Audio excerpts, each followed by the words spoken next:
We'll start by graphing linear equations that are in slope-intercept form.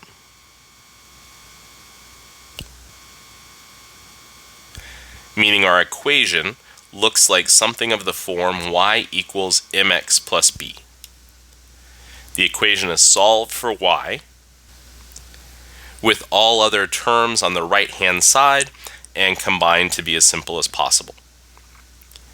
When we have an equation in that form, we can look at our value for b, which we refer to as the y-intercept.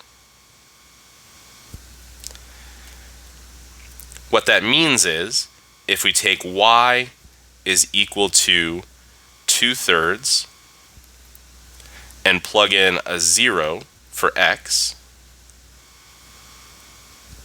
we would get a result of -3.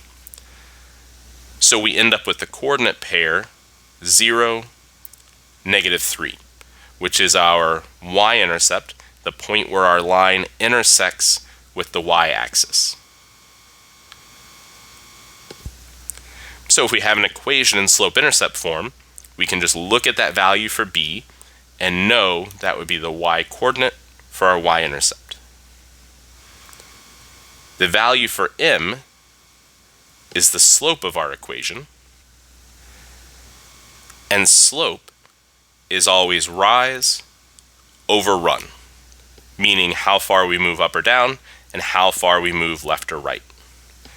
In this case, our value for m is equal to 2/3, meaning we're going to move up 2 and to the right 3 to find the next point on our graph.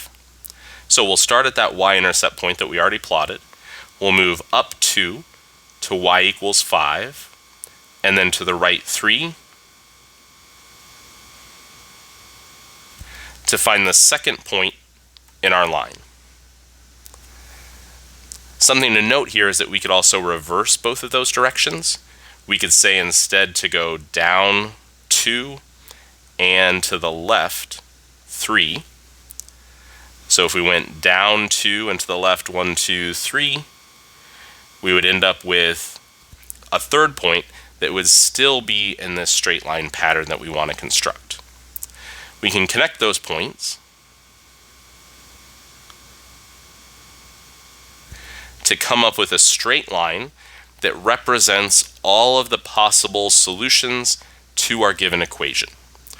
If I drew my line precisely enough, which I don't always do, then any point that my line hits, I should be able to take that xy pair, plug it into my equation, and it would turn out to make that equation true. Now, we also only need to plot 2 of those points. I plotted the third one just to demonstrate that idea. It can be handy, especially if you end up with your first point, say it's something like 0, 10. I wouldn't have room to move up and over on my coordinate grid, so moving in that opposite direction is a trick that can help just to plot a point that's still on your grid. In example 5, we have another equation in slope-intercept form. Our value for b in this case is 5, so we'll start off with our point at 0, 5, and then our slope is -5/7. Since we have a negative, we're going to move in the opposite direction, but only the opposite direction for either the rise or the run. So we can think of this as either now moving down 5 and to the right 7, or moving up 5 and to the left 7. So instead of moving up and to the right, we're changing one of those directions. Doesn't matter which one, as long as you only change one. I generally go down 1, 2, 3, 4, 5, and to the right 7.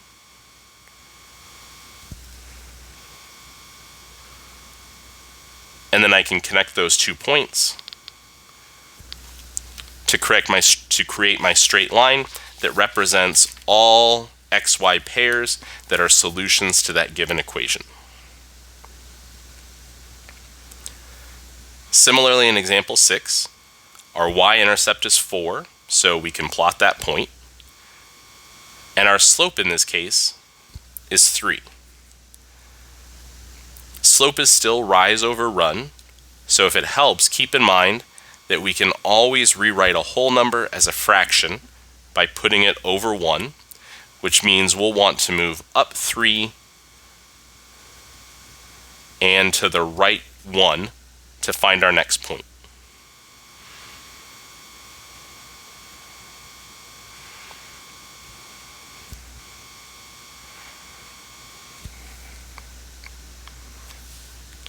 Now let's take a look at creating one of those graphs in our homework system.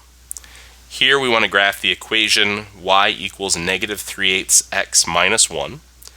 We only have a single drawing tool. What we'll do is start off by plotting that y-intercept at 0, -1.